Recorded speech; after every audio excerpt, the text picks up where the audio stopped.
वो व्यवस्था बन जाए बाबा साहेब के विचारधारों में। अगर आप वही नेपोलियन का कहना, वही बाबा साहब का कहा कि अगर माँ हमारी यहाँ अच्छे सलीके से खड़ी हो जाए तो पूरी दुनिया झुकेगी, और अगर पूरी दुनिया नहीं झुकती तो मान लेना कि बाबा साहेब के संदेश को दरकिनार कर देंगे, हम उनके उसके ऊपर नहीं चल रहे हैं। फिर मान लेना कि जिस तरीके से हमें श्रीमणि संत गुरुदास जी महाराज ने समझाया है, हम उनके असूलों को नहीं मान रहे हैं, हम सिर्फ 1-2 दिन का 2 घंटे का एक पर्व मना रहे हैं। मान लेना कि जिस तरीके से बाबा साहब ने कहा था कि अगर जिंदा होना है, अगर इसका पानी है तो 3 काम करने होंगे।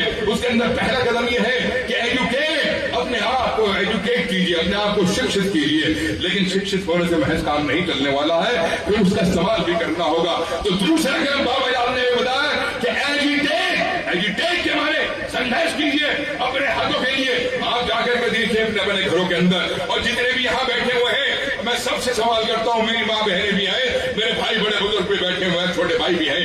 आपने देखा होगा कि हम सबके घरों के अंदर, बाजारों के अंदर कुछ लोग भीख मांगते फिरते हैं। अरे साहब अल्लाह के नाम पे कुछ दे दो, अरे साहब भगवान के नाम पर कुछ दे दो।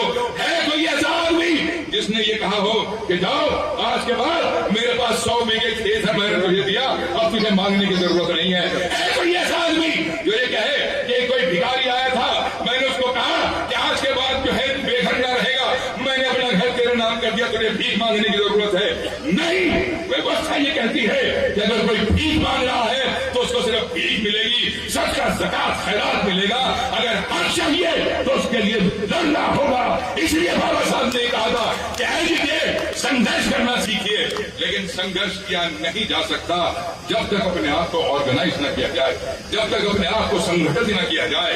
और मेरे दोस्त बुजुर्गों, जब संगठन की बात आ जाए, बाबा साहब ने वो हमारे जो बुजुर्ग थे शिरोमणि संत गुरुदास जी महाराज, उनके ख्वाब ख्याल को एक अमली जामा पहना दिया संविधान बना करके, और उसके अंदर ये जो पैगाम दिया उसको सही मायनों के अंदर एजुकेशन और संघर्ष बाबा साहब ने शुरू किया।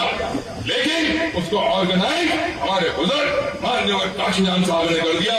जैसे कैसा संघर्ष, कहीं रामसेव खड़ा हुआ था, मैं मुसलमान हूँ, रामसेव के अंदर बैकवर्ड एंड माइनॉरिटीज आते हैं, मैं उसका हिस्सा हूँ, मुझे इस बात का फख्र है। मेरे दोस्तों बुजुर्गों, वो करने के बाद कहीं जीएसओ, कहीं बीएसपी, ये सारा करके एक पूरा ऑर्गेनाइज किया है, क्योंकि बिना ऑर्गेनाइजेशन के आप एजुकेट, आप संघर्ष भी नहीं कर सकते। और उसका तीसरा पहलू आ गया, खुदा सलामत रखे, उम्र दराज करे, हमारी बहन, आदरणीय बहन कुमारी मायावती जी, उन्होंने वो सारा संघर्ष